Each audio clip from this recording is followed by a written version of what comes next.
Hello and welcome. This is the Paul Ryder Tapes. I'm Angela Smith. I'm the ex-wife of Paul, founding member and bassist with, of course, the legends Happy Mondays. Today we've got a very special bonus episode featuring everyone's favourites. They really have stolen the series.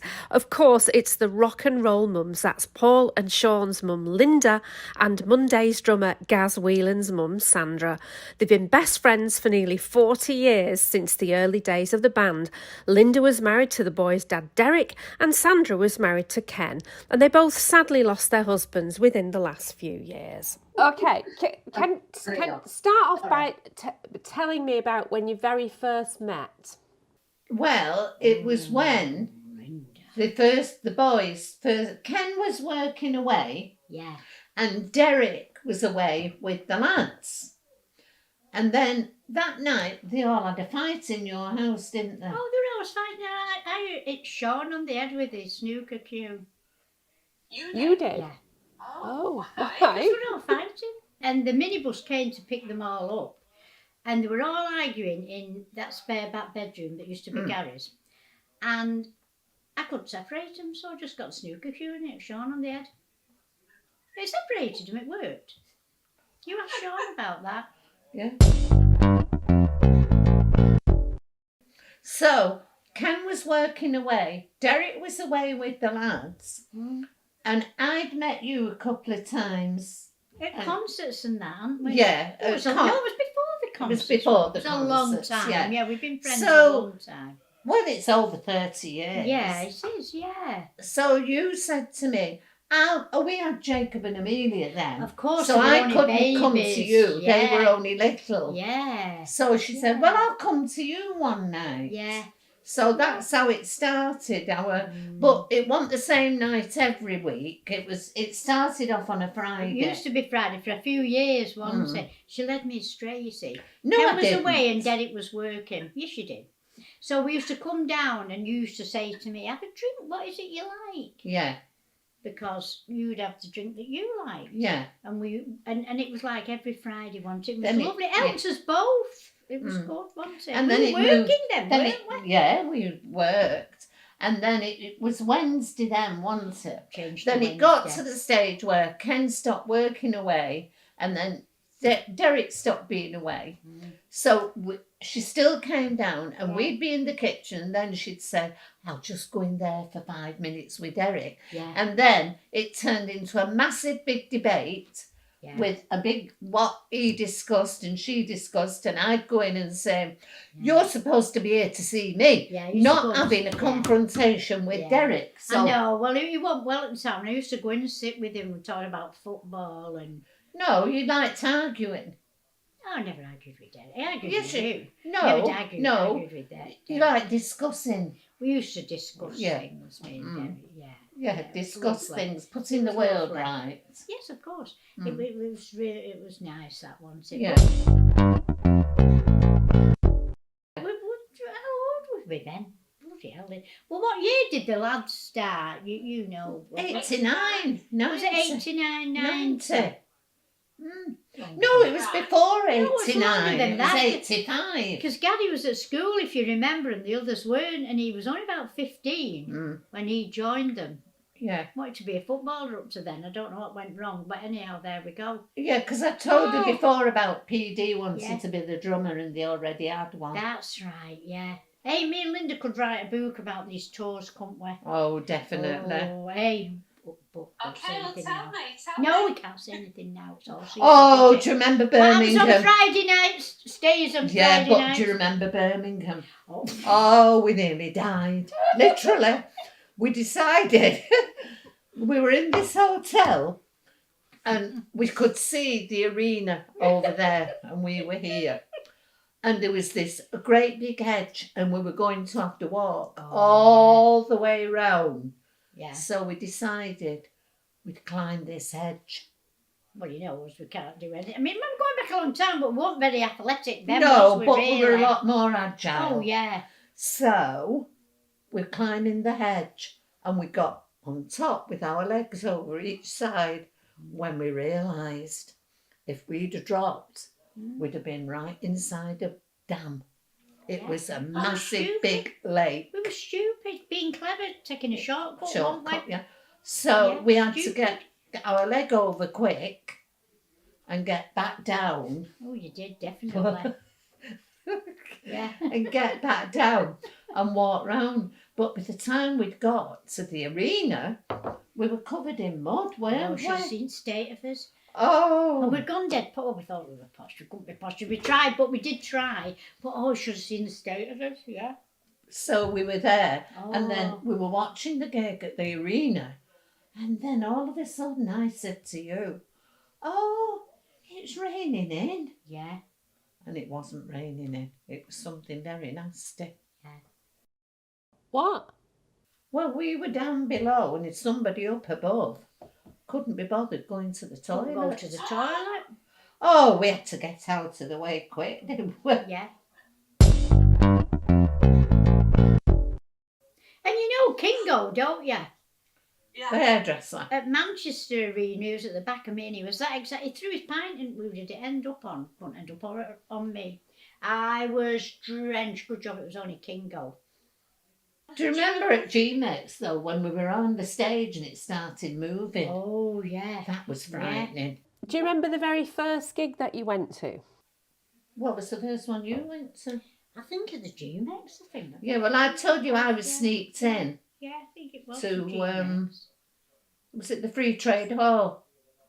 Oh, Derek right, smuggled right, me right. in. Yeah, I went to Free Trade Hall, but I don't think I was smuggled in. No, I it was wasn't before smuggled in. G-Mex. It was before Was G. it? Yeah. Ah, right. Because Shaun had this pink Lacoste t-shirt with a collar on that he had me drying it because he wanted to wear it that night, and he took it damp. And if he didn't, I could have took it dry, but I couldn't let him know I was going. Yeah, they were funny, weren't they, about that? Well, I don't know why they were funny. No, perhaps it was ashamed. But do you remember PD? He'd never let his mum and dad go to the gig. And they were in a hotel in Piccadilly, I forget where they played. And he shouted, "Gaz, Paul, come to the window here. Is that me dad?" Now, don't forget, PD's dad was very high up in the police force. Oh, yeah, the superintendent, wasn't Yeah. And he said his dad was buying a ticket off a ticket tout. But they were looking, he didn't know. And they just happened to look out of the window of this hotel. And we saw his dad buying a ticket off a ticket tout. Yeah. Well, you know, Angela, which you probably aren't aware of, they all went to school, they all went to Wardley, didn't they? Apart from my two. Paul and Shaun, they went to Ambrose Barrow. They all went to Wardley, all the kids, you know. Well, even Bez was at Wardley. Yeah. I mean, they were all a lot older than Gary, but I don't know, did he come to be the drummer there? Because The drummer. Because Beverly, he was a lot younger than Beverly, Denise's sister, was in Gary's class. And she said, "I know a lad who's just learning the drums. Because up to then he was going to be a professional footballer. I know a lad who's learning the drums." And Shaun said, "Well, get him to come round." Yeah. And he did. Because he was daft like them, you see. So what did you think, Sandra, when Gaz said he was joining the band? Well, he was driving me mad at the moment, at the time anyhow. And I knew he was mad on music, he really was mad on music. And he'd had guitar lessons and everything and all that, but then he soon got fed up because he wanted to be like Dwayne Eddy. Probably don't remember him, do you?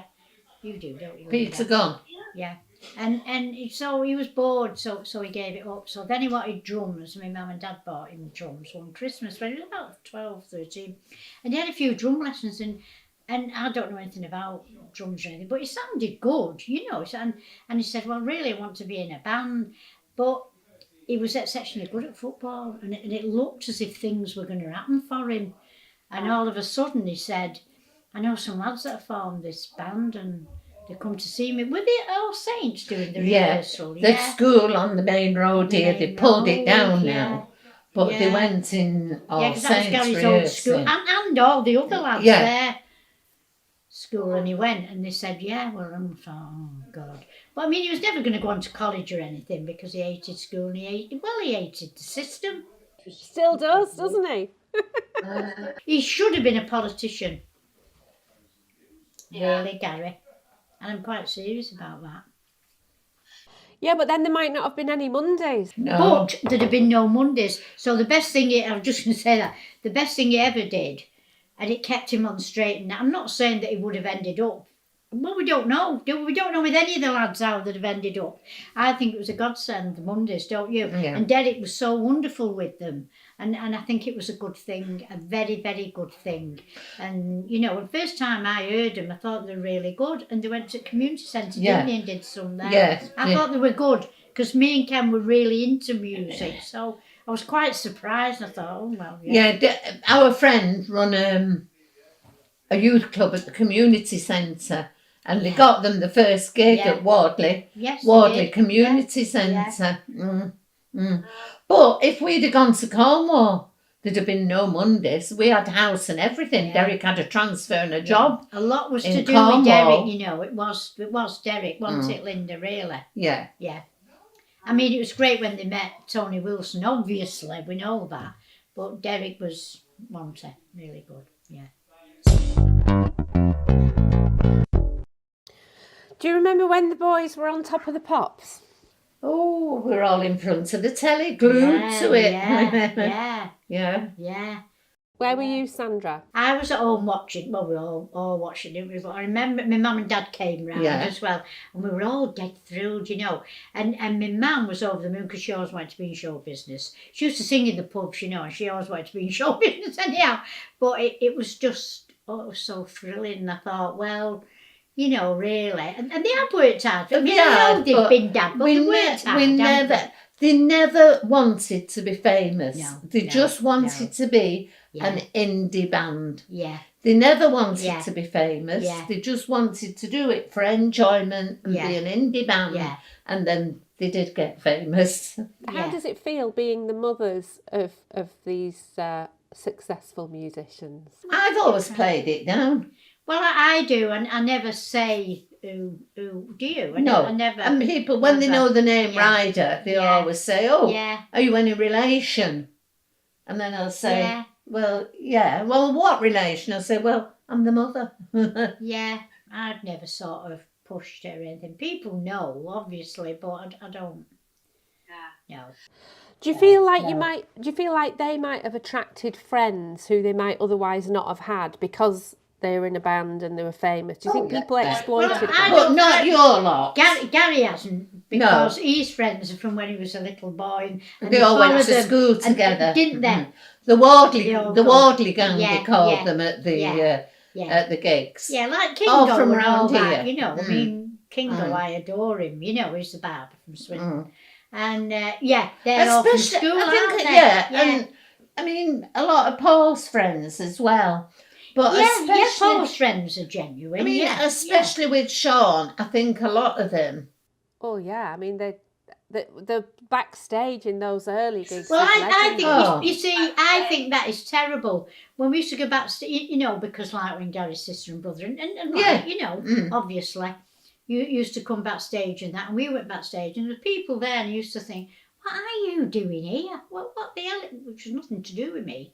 But I'm not the best patient person in the world, am I? Not like me. No, she's very patient, but I'm not. And used to think, what the hell are you doing here? You know, how dare you? Drinking all the Ryder. Drinking all the best drinks, and especially my rum, which I didn't like. No, you know what I mean. There is a lot of hangers on who aren't genuine. As you know, Angela, you know that.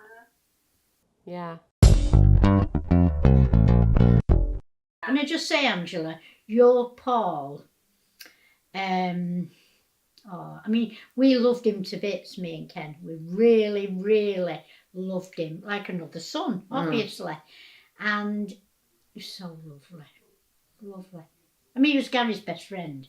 And Gary still goes on about him all the time. You know? Gary is still gutted, isn't Oh, he? he's gutted, absolutely. And you know, he rings me about three, because you know he lives in Canada. He rings me about 3 times a week, you know, the video call, and he always says to me, "Is Linda all right?" He always says that to me. He does, yeah. Yeah. Do you think being in a band changed them? Like, let's talk about Paul first, but also Shaun and Gary. Do you think things would have been different with Paul's trajectory of his life if he hadn't been in the Mondays? And do you think it caused some of his problems, or do you think those problems would have come anyway? No. Well, you're his mum. Go on. No, I don't. It was always, how can I say?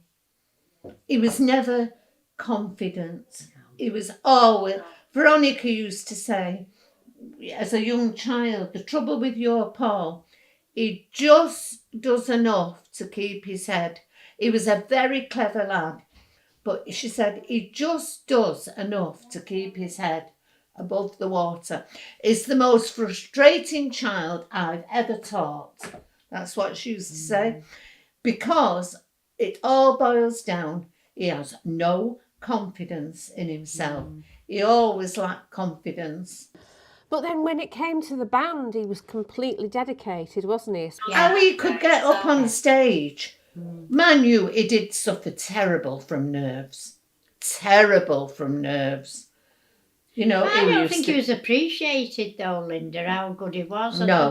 I don't think it was, you know, I don't think he was appreciated. Oh, he'd be sick, he'd be running to the loo. Yeah. His nerves was absolutely terrible.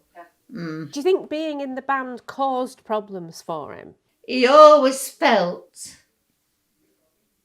inadequate to Shaun. But He why, really, Linda? I don't know. He was because more he lacked, gifted and he lacked everything. confidence. But he was so gifted, wasn't he, with his music, Paul? And why should he have felt like that? I don't know. But he's all, and he was always a worrier. You know, instead of bawling and shouting, if something annoyed him, it'd take a lot. Man, I suppose he's like me in a way. It takes a lot for him to explode and you're very patient, aren't you? Yeah, bawl and shout. I could shake Linda sometimes and say, right, stop it, you know, because I wish I was a bit like that. Not as much as Linda, because you are very, very. It's good. It's a nice thing, I suppose. I suppose it's my job, but I've had to be patient. Yeah, but I had to be patient. Didn't it my job? But I don't know what it is, Linda. I mean, it's lovely. I mean, I'm not knocking you by any means. Yes, you are. No, I'm not. No, I'm not, because I'm saying I wish I could be more like you, really. Because I go in, woof, and then I think, why did you do that? Why did you do it? You said to me, I say what I think. And I said to you, I think what before I say it. Yeah, that's right. Yeah. Linda does think, I don't think. And I go, woof, and then I think, I shouldn't have done that. And what about Gary? Do you think the band, being in the band, changed Gary in a negative way or not? It doesn't seem to have. Yeah, I think it did in some ways. Yeah, I think he enjoyed being in the band. Obviously, he doesn't like the limelight or anything, as you probably know. Well, that's why neither him or Paul would do interviews. I know, and aren't they silly? Because really, they could have. But that's why Beth stepped in with Shaun and said, well, I'll do him. So did they just not want to do interviews? They were shy, weren't they? Yeah, they didn't want it, They didn't like the publicity or anything. No. I think in later years, though, it was annoying to them because... But a lot of it was their own fault, but it must have been annoying because they must have thought, we're doing a lot of the writing, we're doing the music, and hang on, what's happening here? But a lot of it was their own fault because they should have pushed themselves, shouldn't they? Linda? And they didn't. They didn't. That's right. Yeah. What about when the records started coming out? How did you feel then? At what point did you think, oh, they're really going to make it and they're going to be a success? I always went out and they could never understand this. What are you doing that for? We've got a box full in the living room, but I always went to the shop and bought one. Yeah. Always. Yeah. Always went to the shop and bought one. Yeah. And did you, when you bought the record, would you tell them that it was your sons in the band? No. They did look at me a bit strange when I used to go. Yeah. This old day fashion who's a rocker. when 24-hour party people came out. Yeah. And we went to the print works to see it. there was all these younger people, and there's me and Derek when the lights came up at the end and we stood up, these two oldies. Yeah. And then 2 rows in front of us was my doctor and his wife, because their doctor was a friend of Belinda who went out with Paul Davis for years. So they'd gone to see it. Yeah. We'd gone to see it, and we all went, oh, hello. And all Yeah. these young people was looking at us as if we'd got 3 heads.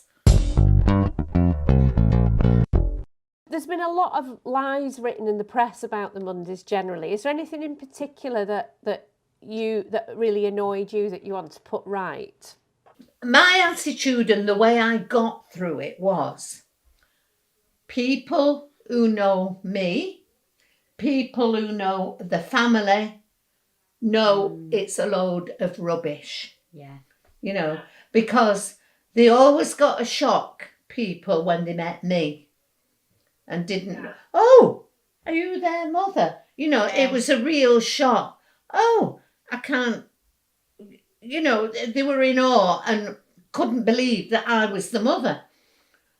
Why could they not believe Because that? of all the publicity and the stories, and yet the way I spoke to people and what have you. I mean, when you think of all the stories Shaun put out. Well, yeah. How did you feel when the first time that they broke up? I was very angry. Yeah. Was you? Very I was angry. Very angry. I thought, what an idiot. Yes. You know, what an Yeah. idiot Yeah. throwing all this Yeah. away. Yeah. But people that knew the band and knew the lads, apart from the band, agreed. They said, what idiots. What has gone on there? And did you think that that'd be the end of it? No, I didn't, funnily enough. Did you, Linda, or what? I didn't, I didn't think it'd be the end, that. I don't know what to think. You see, I was upset because of Derek. I thought Derek had sold his soul for that band. That's what hurt me. That really hurt me. So I don't know how you must have felt, obviously. Oh heck, we're running a bit late. That'll be Pete probably. Well, you've got 5 minutes to kick off. Oh heck. Can you come back next Wednesday? Yeah, well, I'll make sure I can, yeah.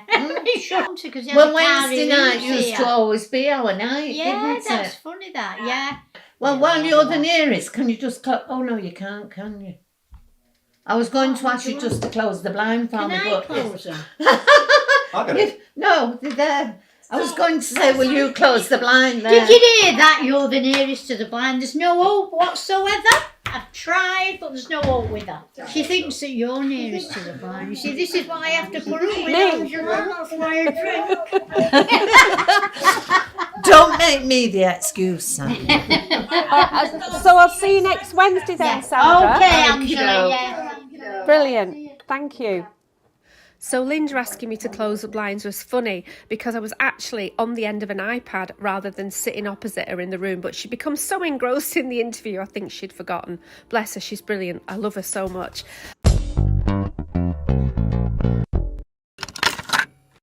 If you could just chat about what it was like to have young children in the 60s and how it's different to nowadays, that would be... So how do you feel like times have really changed? Like, what was it like? How is it different? It's like being on another planet, isn't it? The pressures, and I've just been going through this with Phil, and you probably, the pressures of young children at school, all because of the government and targets. What happened to children learning at their own pace like we did when I was teaching in the 60s? You know, you don't move on with that child till they've got it. So you've got different levels in your class. Not anymore. So when your boys were at primary school, because, I mean, Gary's a few years... Is he 2 or 3 years younger than Paul was? Yeah, he's younger than the rest. Him and Paul Davis were. So what were they like when they were at primary school? Did they cope well with the academic side of things? I mean, mine were brilliant, especially, I mean, Gary, when he went to high school, that was the end of the story, really. Well, But I think they all changed. Well, they all I think changed so all much, lads don't do they? when they go to high And they were school. just interested in music, weren't they, and that. But in the junior school, yeah, mine was so happy. It was a little old village school, you know, in Wardley, before they built all the houses and that, you know, All Saints. I mean, even chickens were running round in the classroom with them. But the teachers were fantastic. And when they used to do the 11 plus, of course, then, you could guarantee that half of the top classes probably only have about 20 kids in, which seemed a lot at the time, but now there's nothing, is it, Linda, now? And I would say about 12 or 13 would get their 11 plus, definitely. No problem. Well, Paul was borderline, and had we not have lived in Salford, he would have been classed as passing the 11 plus. But because we lived in Salford, he didn't get it. He was borderline. It was quite high. He could have sat it Salford. again, but he didn't want. He didn't want to because he wanted to go where all his friends were going. Yeah, that was another thing, you see. They did, a lot of them, didn't they? If my friends aren't going, I'm not going there. So they deliberately not do well in their 11 plus. Did they go to primary school quite happily? Well, of course mine did, because they were with me. How did they feel going to school and their mum working in the school where they were going to? It didn't really bother them because I didn't bother with them. They called me Mrs. Ryder. They even called me Mrs. Ryder when we got home. But the funny thing was, you see, Shaun was school age, but Paul wasn't. And my mum was going to look after him. After I'd convinced Derek it would do me good going back to work. Yeah. What have you. I mean, in all honesty, we didn't really need the money because Derek worked on the newspapers and he was earning a colossal amount of money. But he was bored to tears and hated it because he trained as an aircraft engineer and he's a creative person.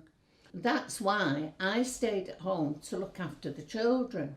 And then I got bored and we lived in quite a way out then in a new house. And I finished up looking after everybody else's kids because I didn't let them wander about the road and what have you.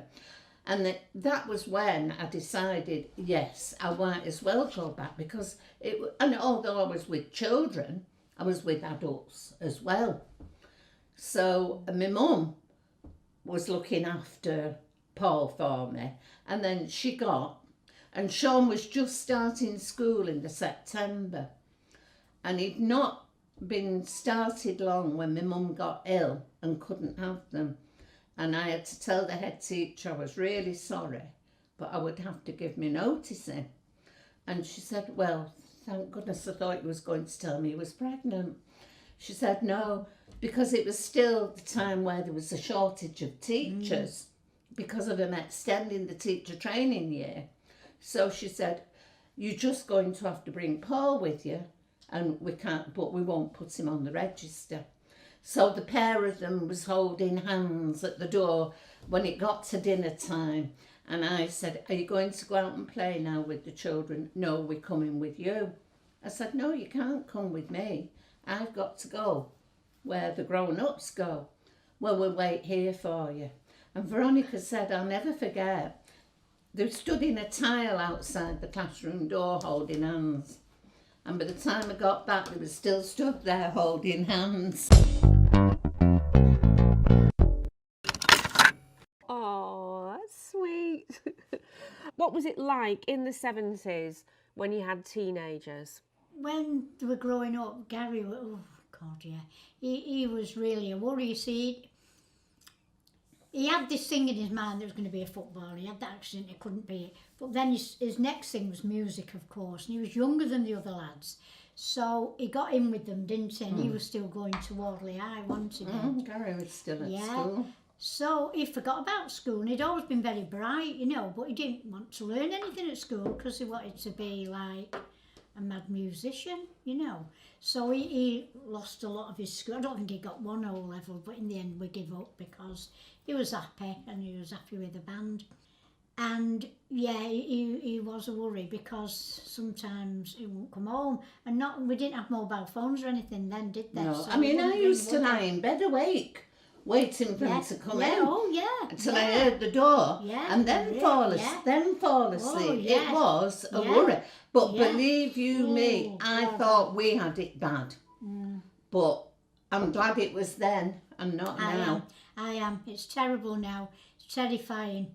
When you think the way they spike drinks Oh, and... there was none of that then. And I tell you what, when we were teenagers compared to them, it's gone worse now. Oh, God, we had ankle socks at Yeah, 16. I mean, going... we went out and okay, Ken was a teddy boy, obviously. So was Derek. So was Derek, yeah. We had the coffee bars, but Exactly. it wasn't drinking. No, it wasn't. There was teddy bear, words from Will, I thought we were teddy bears. Teddy boy fights, of course, yeah. Loads of fights. But you know what?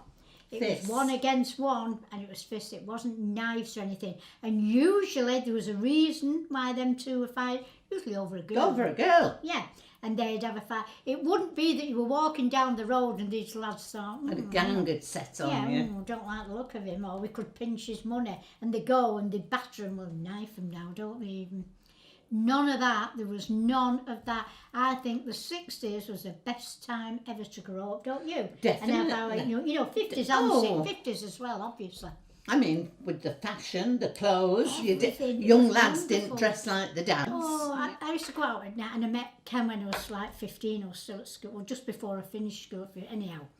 And we used to go to this place on Regent Road for rock and roll. It was called the Academy on Regent Road. I was brought up right near the docks, so people go, and all the brothels. We used to go in these pubs when they let you out, and you used to have a pass to come out of the dance hall to get in the pubs for a drink. Didn't really drink, perhaps had one drink and you'd have one pint. And we were like 15, 16 at the time. And all the sailors were in there with the prostitutes, right? I mean, my mum and dad nearly died when they found out. But you were so safe because you went in there, the sailors and that, and they weren't interested in us because there's loads of prostitutes, But then they'd start a fight, oh God, and the stools, not the teddy boys, the prostitutes were the sailors, and the stools would go across the room and they'd be fighting, and I'd go home at night and my mum would say, I've just heard there's been a terrible fight on Regent Road again. You don't go in now, Sandra, you don't go in then. But I said, oh no. Telling lies to your mother. Well, I had to, in the middle of it, but we were dead Didn't you safe. get red in the face? No, did you? We were I was already red in the face. My cherry bees, all them cherry bees. I couldn't drink more than one of them. Now I'd be Sandra, plastic. I never had a drink in my life till I was old. Give over. No, honestly, She'll I blame didn't. me for this somewhere. No, I didn't. The first time. Joking, what did you do? What sort of life did you have? Well, probably a very sheltered one because don't forget. Oh. I know. Don't forget. We moved to what was in the middle of nowhere when I was 9 years old. I was a country bumpkin. Well, And has anything changed? Money job, she knows what. I mean, when we moved to Little Holton, say and I went to school at Little Holton, I hated it. Honestly, I couldn't have gone to school there. the toilets. We lived in the inner city. Yeah. We had proper toilets Yeah, with you lived flush in and Salford. chains. The Well, you toilet. did ours was in the backyard, but it had a flush in But it. they didn't there. They were outside. Oh.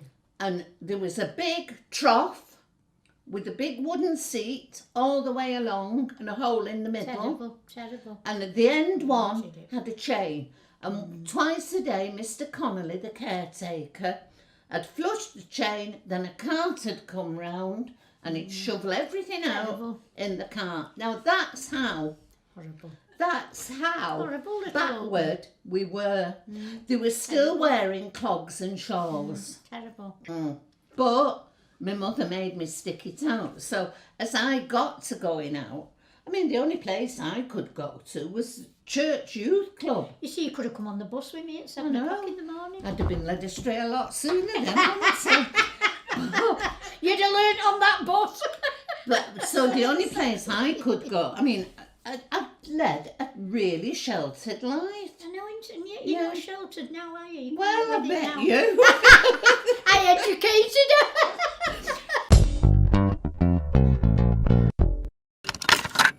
It got to the stage where we could go to the YCW, the Young Christian Workers. Oh, it's dead boring Youth Club. that though. We tried it Yeah, one night, but never then, went back. but We never went then, back. um, Oh, Linda.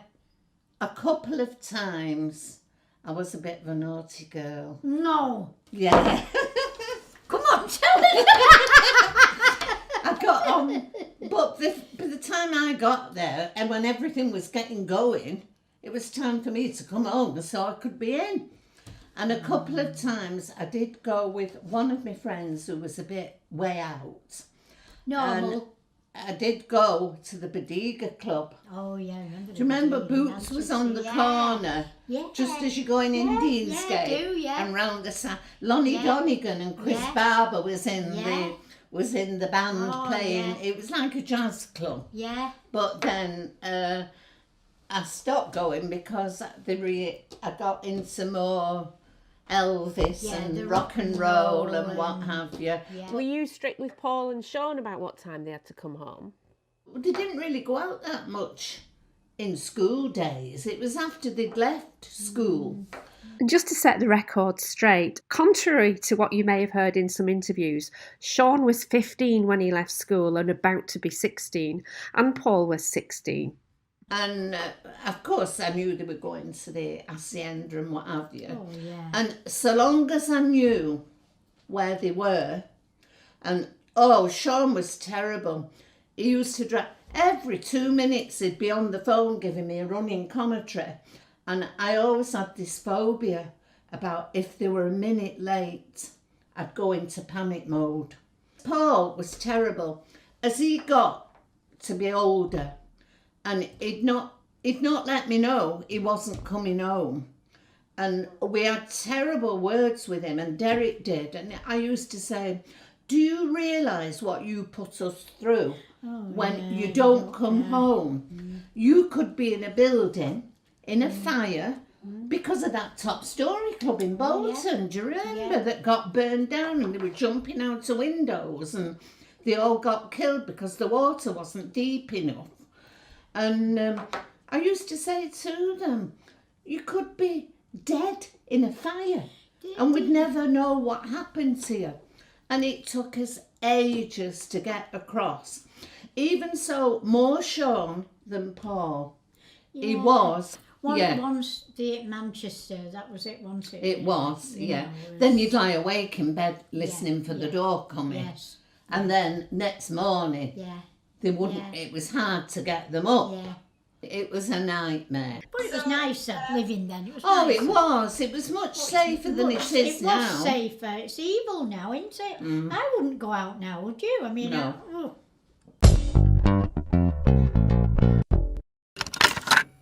You know how Shaun and Paul ended up, like Paul was definitely the quiet one and Shaun was definitely the loud one. Was that the way it always was? From the minute Shaun was born, we knew he was here. We knew he was here. He never slept. He never stopped crying. And he was never still. And when I come to... And he was being thoroughly ruined. They told me I shouldn't have any more children for at least 4 years. When Shaun, now I know why, when Shaun was born, I came out in this rash all over and they said it was shock. Shock. Yeah, it was. Did you say he wasn't yours? The baby. They said it was shock. And they told me not to think of having any more children. Really? I was so traumatised for at least 4 years. Really? But Why was he I've a got- naughty baby? Oh, no. no, I mean, I had feeding. It was £11, don't forget, 11.5 pounds. So none of his clothes fit him when he was born. We had to cut a brand new baby in 90s with ragged sleeves where Derek could cut. And then he was being ruined because I still had 2 grannies. they were all fussing him and wouldn't put him down. And then I got rheumatic fever. So I had to go back to my mum's for 3 months. Right. So he was being ruined picked up and nursed all the time and played with and had all the attention. And I said to Derek, do you know what? This is getting ridiculous. The sooner we have another child, the better. And I literally used to pray to God, please let this baby sleep. And I think God must have listened to my prayers too much. Because Paul was just the opposite. He always slept, and it was still the same. Did you want a girl though, Linda? Because you got a boy. No, I wasn't bothered. Weren't you? Wasn't bothered one little bit. And my mother kept. Oh, Derek's mother. She wanted a girl because she'd only had a lad. You've got to call her Mavis. May? Oh, piggy now. Don't like that name.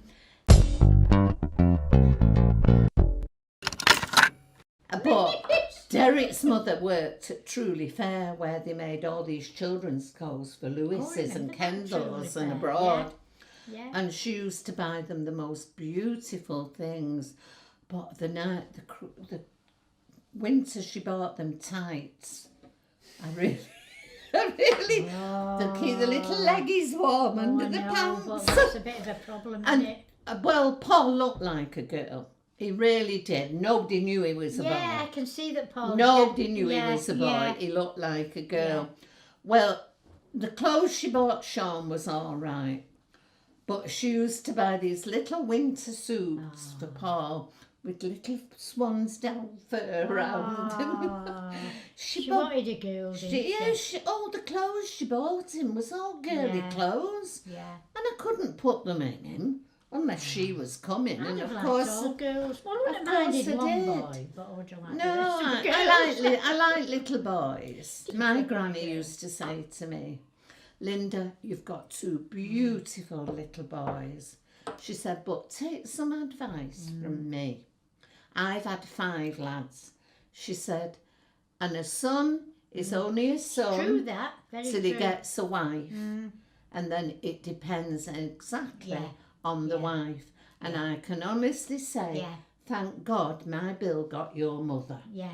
That's what my granny used to say. Yeah. But a girl is yours for the rest of your life, isn't it? Yeah. And it's very It's old. true, of but course it it's is true, yeah. Would you say that they became more extreme as they got older, like Shaun became louder and Paul became quieter, or was it constant? It was constant. Yeah. Always the same, but they were such good close pals for one another. Yeah, it's a shame that really. Yeah. And then, so when did that? But then my mother used to say, right, I'm not having them both together again. Because he wants what he's got and he wants what he's got. And then the arguing starts. How long is there between them? 20 months. Oh, so they're pretty Almost 2 years. Yeah. So when do you think what do you think started the rivalry going on between them? It was after the band started, really. Were they all right at school? Yeah. Yeah. Oh, well, they went out together when they left school. They were always together. Right, yeah. I always said it was when girls got involved. Well, could be, yeah. You know, they always criticised each other's girlfriend. Both of you were in a position where they'd left school and they started playing in a band. What did it feel like? Did you feel like it was just a phase they were going through? How did you feel about the fact that they were getting into music and forming a band? Well, Derek loved it because we were a musical family. Yeah. I mean, he's a multi-instrumentalist. He can play anything he hears. And I was into piano and what have you.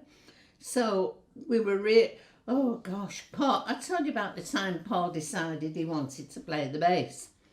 Shaun asked for drums. Oh my God, no way. Crash, bang, wallop. I think all the road knew about it. What you could have done, what Gary did, I came home from work one day and what was he doing? He went, I'm going to have to practice here in my bedroom. I said, Oh, we "You bloody stuffed them not." with carpets. That's right. No, it was egg things. Egg cases.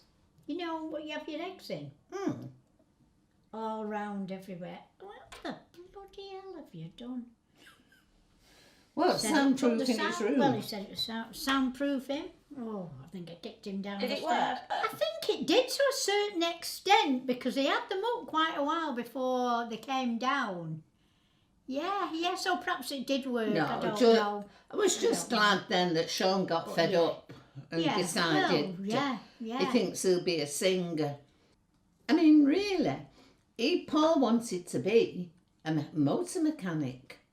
He got a very good O-level in motor mechanics, and we just did not know what Shaun was going to do. Tell me what you did to support the boys when they were in the early days of the band. Provide food, Food and shelter. sandwiches for every time they went on a gig. Yeah. Well, that was best, telling everybody Linda's corned beef butties kept us alive. Oh, Yeah. Was Bez with them then? Because it was No. at school that he... No, but He was a naughty boy at school, like Gary was as well. Not calling Bez, I love Bez. They had no time for school because of the band, did they? No. That's what it was really, Linda, wasn't it? They had no time for school because of that, yeah. But you see, Paul was so quiet, he got away with murder. Paul was very sporty, like Gary. Gary He was on the foot. Oh gosh, I was never away from the hospital with him. He must have broke more bones than the That's why he Dick? neglected his education, Gary. He thought he was going to be a famous footballer. But he did play for England schoolboys, you know, when he was, what was he? He was only 10. Well, Paul Because he had that bad accident. He was Paul excellent. Paul played for Lancashire and Salford for rugby. We've got school, loads of cups and things that Yeah. Paul won for rugby. Yeah. He It's was a a great shame, rugby innit? player, But but I was always at the hospital with Yeah. him. Was on I first didn't name know he terms. played rugby. Oh, He was a right. very good rugby Right, player. Oh, I didn't And then know when he that. left school, everything stopped. It was so, and then he turned into this blooming tortoise. Gary was 11 and he went to Switzerland to play football, and he'd never been away from home before, and we never, I worried, but he didn't. It was like he didn't know the lads or anything, and he was 11 and going to Switzerland to play football, and oh God, I couldn't sleep every night, and there was no mobile phones like now, you can ring them all the time, and I was demented, and my mum went, "What, you letting him do it?" I said, "But he really wants to do it. He thinks it's the highlight of his life." And then he come home and he had the accident, so that was the end of that anyhow. What was the accident, Sandra? What was the accident? Well, climbing a tree like he did, he was a fool, was always on top of trees and always swinging off to it like a bloody monkey, really. He was just down, and he broke but it was mad. It was shattered his arm and his shoulder, and they were going to amputate at one time. It was that bad, really. And yet he managed to play the drums like he did. He was due to start the high school in September, and this happened in the August after he'd come back from Switzerland. Honestly. And we rang an ambulance, but somebody went, "Get him in the car, you'll get there quicker." Would have done now, we probably wouldn't then, but we got there anyhow. And it was just that this special surgeon, Mr. Green, I'll never forget him, he was in Salford Royal when it was open then, you know, the proper Salford Royal. And he said, "I'm just visiting somebody, they've asked me to come in and have a look." He said, I think I can save his arm, and he did.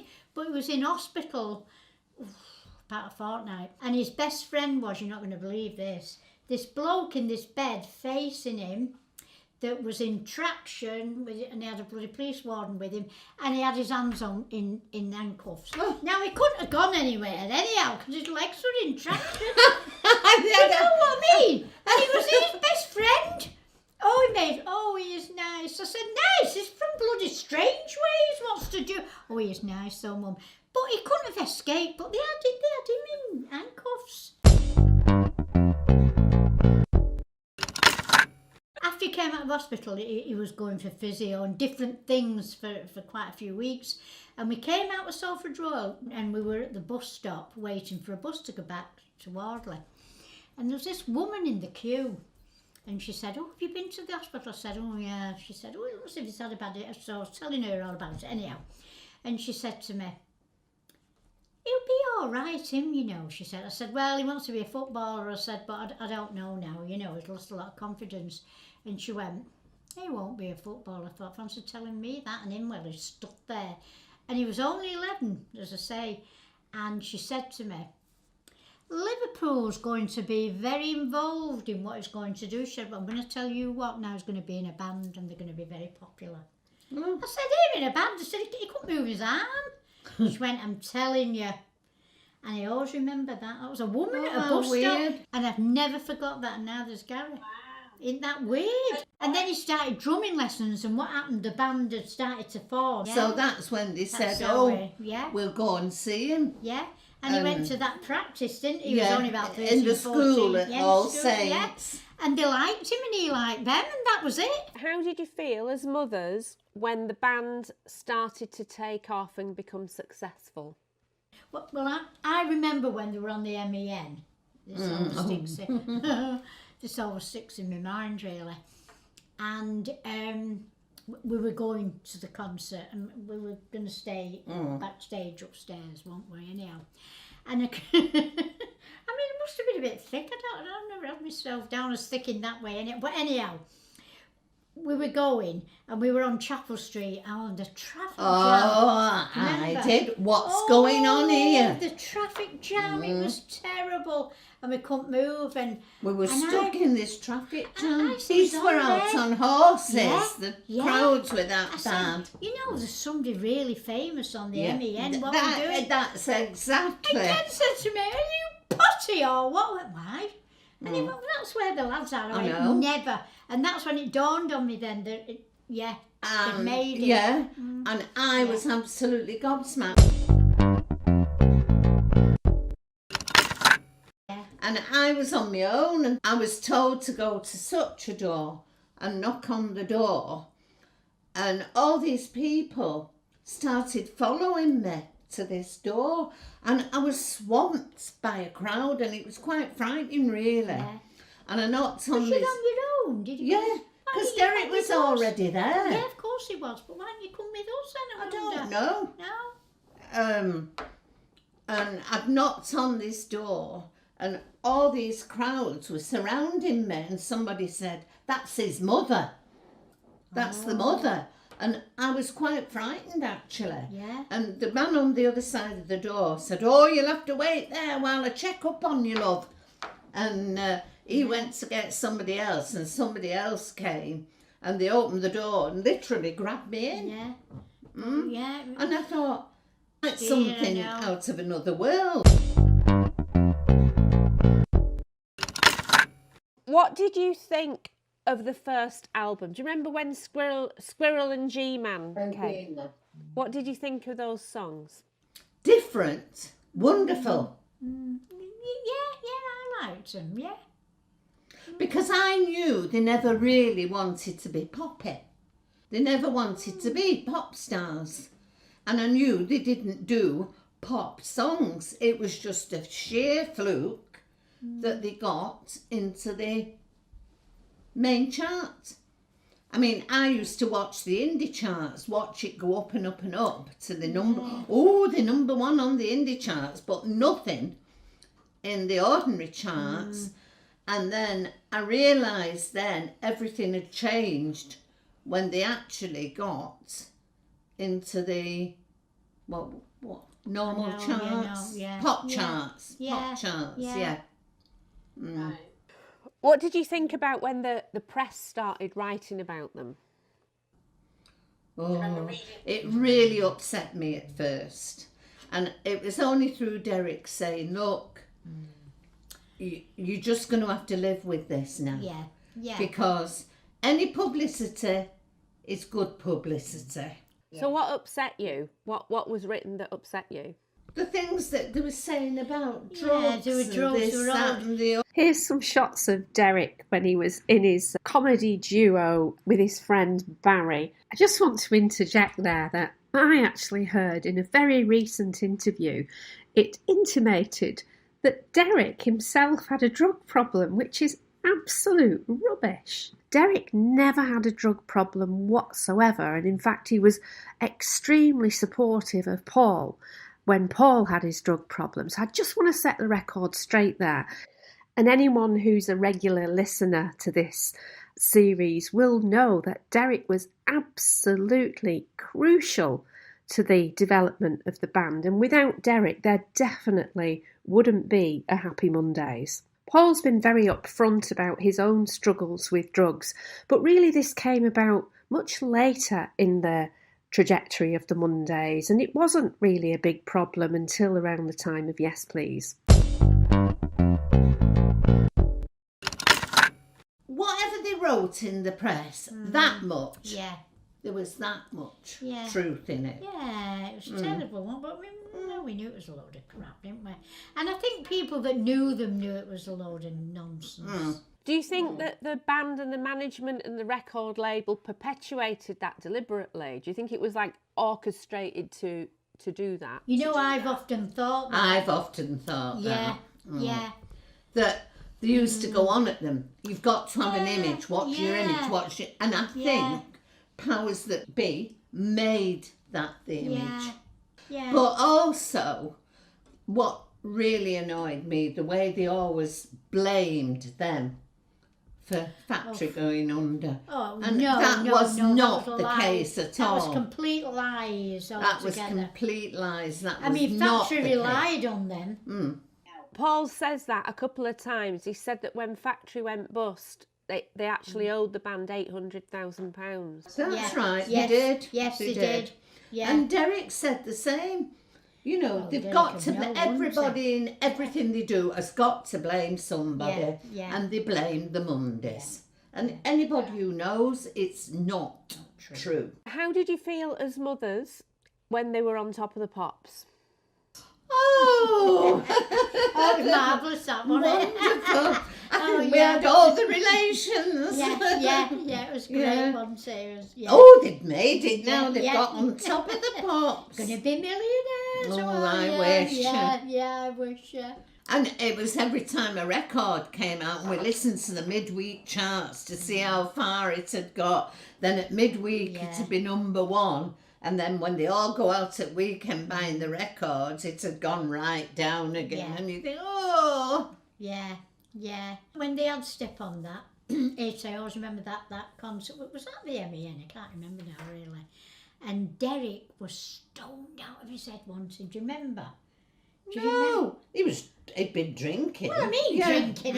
I don't mean drugs. I mean drinking. He was stoned out of his head because he was so relaxed. And the No, that animals was were pushing him. that was Wembley. Was that Wembley? I'll never forget Wembley. I don't can't think I remember spoke that. to him for a month after that. Oh, why not? Because even the riggers, he was flat out on that flight case. I know he was. Even everybody had gone home. Even the riggers had pulled everything down. Oh, And I was still but he was bloody celebrating. shivering in Wembley when you were all back We went back. Well, you should have come back with us, shouldn't you? at the hotel hotel, we were with. all Oh. drinking. And Oh, didn't we have some then, fun? luckily, Oh. I didn't, because they were saying, oh, phone the hotel, but I didn't know the dialing code or anything. Luckily, Ben. Now, do you remember Ben? Oh, I do. You was in Lovely love with Ben. Oh, Ben was wonderful. Oh, Ben came back for me, wasn't he lovely? and took me back to the hotel. Yeah. So where was Derek then? Oh, he was Unconscious. with me. Oh, he was Unconscious. unconscious. But he wasn't a drinker, Derek. That's No, why but he he was. was celebrating. He was so proud. Yeah. He worked so Yeah. hard. And Yeah. he was flat out unconscious. Ben Yeah. got him up to the bedroom. Oh, yeah. wasn't he And I wonderful? just sat in the bedroom. I was freezing. I didn't go downstairs to you. I rang for room service. Yeah, but he should have done. He should have settled him in bed and then come down to us. He deserved that, to have a good drink. I and never relax. spoke to him for a month Well, after. you know, well, she saw it the wrong because way. we were supposed to be going home. He was coming home with me. You weren't going home that night. No, we weren't going home the next day. We couldn't. We were supposed to be going home the next day. We couldn't. And I had to ring school and say, look, you're going to have to make some excuse up for me, because no way can we get back today. It's still unconscious. And the rock and roll mums have got some really fond memories of Mark Day's late lovely mum Marlene and his dad on another trip to London. Oh, it was hilarious. It was hysterical from coming uh, away from Piccadilly. We We was got hysterical hard. till we got to London. Because we'd not been on the train long when out came the sandwiches and the drinks. Oh, I know. And you said to Marlene, I know. "Oh, Marlene, how thoughtful of I you." said, "Aren't you organised, you?" "Oh, no," she said. "Next door have gone away and I went to check the house and they forgot the drinks and they forgot the sandwiches. So I brought them for us." I was dead impressed. I thought, ain't she organised, this woman? Well, we got in in the a taxi. hotel. Oh, Well, God. all of a sudden, you Oh. came in to me Oh, and said, "I don't know what's going on next door to me with I them know. two." Do you remember that noise? Oh, we could hear. We're screaming. And, Alan, don't do that. She was on. I said, "Oh, I don't know what's going on in the next door." Well, we wondered. So the next, Alan comes and I'd gone into you back then. Yeah. Alan came in and knocked on the door and said, "We can't stop the bed going on." No, Alan said to Ken, "Ken, do you think you can help me next door? I can't get it up." And he went, "You what? What's up?" Because we were hysterical, weren't we? We was hysterical. We were terrible. It was the bloody bed once, and they got it stuck, hadn't they? The bed kept going up. And And what then, was it like? oh, it was hilarious. Oh. But all you could see was Marlene's big slippers. I know, them Up slippers. in- up in- And then So what was wrong with the bed? It was one of them that one of went these up, beds wasn't that it? went up and down. Yeah, and they tried to get it But down, and It just kept going And up. that's what the and down. noise was, wasn't it? And we're thinking, what's Apart going from on? apart from Marlene screaming, because Marlene was lay on the bed and couldn't get I said off to the Linda, bed. "Oh, I don't know what they're doing. I think they're having an orgy or something, but I can't go. And poor Marlene's hysterical because the bed was going woo, woo, woo. It's funny. And he had to come and get Ken to stop the bed. Stop the bed. Oh, it was hilarious. So how did you feel when the infamous Kentucky Fried Chicken store, they had this record deal on the table after factory had gone under and there was this big meeting and then Shaun went off and didn't come back or was too late and everything fell apart. How did that make you feel? Sad, upset. It was a very, very bad time for Paul because, Paul was very down and we were struggling with him. And I used to think, don't judge, just think things can only get better, which they did. Yeah. How long did it take before things got better? Couple of years. I can't quite remember now. It was a few years. I think everybody hated Shaun, didn't they, at the time? Yeah. Did you blame Shaun? Were you annoyed with Shaun for that, or did you just think it's one of those things? I didn't know what to think, Angela, because at the end of the day, no matter what he does, he's still my son. Oh, of course he is. He's still Of my course he son. is. And then you get to thinking, Oh, yeah. are you blaming yourself? Is it your fault? No. Blah, blah. A lot of it. No. I had great guilt thinking, is it the way we've been? Blah, blah, blah. And people used to say to me, you are family. You are not to think that at all, Linda. Nothing whatsoever is you and Derek's fault. You have given them the best opportunity and done the right thing that anybody could. Do not blame yourself. A lot of the time I did blame myself, and a lot of the time I blamed Derek. No, that's wrong. For being too supportive of them. No, He was a good manager and got them where they were, Derek. Derek was wonderful, Linda. I know. There'd have been no band without him. Well, But at there the end wouldn't have been. at the end of the He's day, your son and it's very difficult. he's still my son. Of course, it's very, very difficult. Of course it is. And how was Gary in all of that, Sandra? How did he feel when everything came tumbling down. He was just devastated, like the rest of the band were devastated. How do you think things would have been different if Shaun had turned up for that meeting and if they had been given a really big record deal? How do you think things would have turned out differently? I don't know, because I don't say if only. I don't even think like that. I don't think if only. I think it's happened and you get out of it.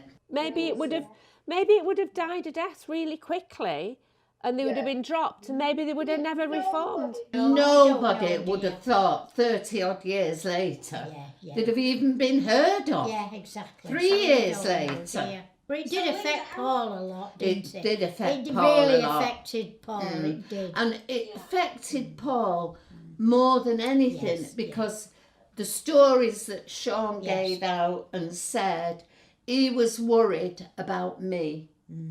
Because, well, being in the job I was in, you know, and what other people think, and it's all very well saying, oh, you don't take no notice. In 1999, Paul went out to a gig and bumped into Simon Moran, and that's when Simon Moran suggested that they reform again and do a tour. How did you feel when you found out that that was in the pipeline? Quite shocked, actually. Surprised. Do you remember who told you? Was it Shaun? Was it Derek. Paul? Oh, what did Derek say to you? What did he say? Paul's been talking to Simon Moran and he wants them to reform, and I said, well, are they going to? He said, well, we'll have to wait and see. And what did you think at that point? Wow. How long will it last this time? And do you remember, Sandra, what you thought when you heard? Yeah, I thought, well, let him have a go again, really, you know. Because I think the lads wanted to get back to, I mean, I'm not sure about Shaun, but they wanted to get back together, didn't they? They did, yeah. You know, and I thought, if it makes them happy, yeah. I mean, they'd been split up, was it about 6 years at that point? I don't think it was that long, was it? I can't remember. I can't I remember really it ever can't being that long. remember. Finally now he was getting his life back together. He bought himself a white car, a Volvo. That's when me and him got back together again. So that must have given you, that whole time must have been quite nice for you to... It was, it was. I think it gave you hope, really, that things were going to,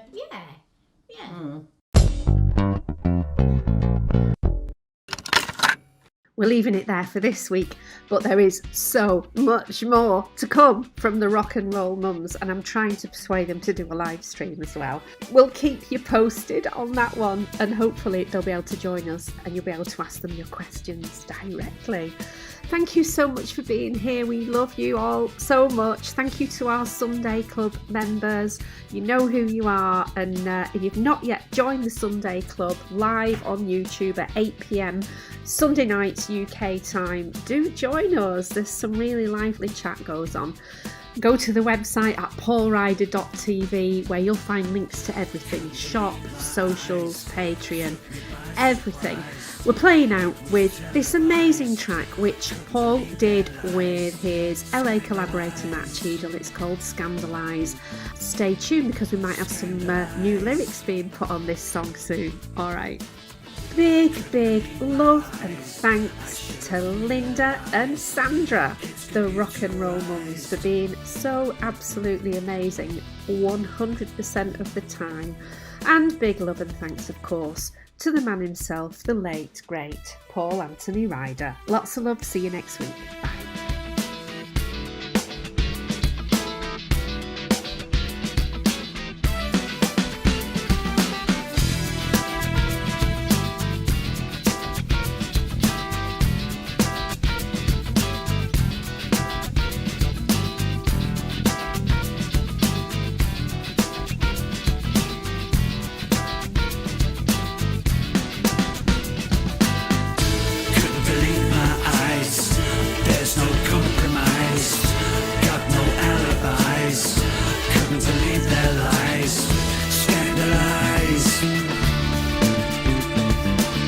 Scandalize.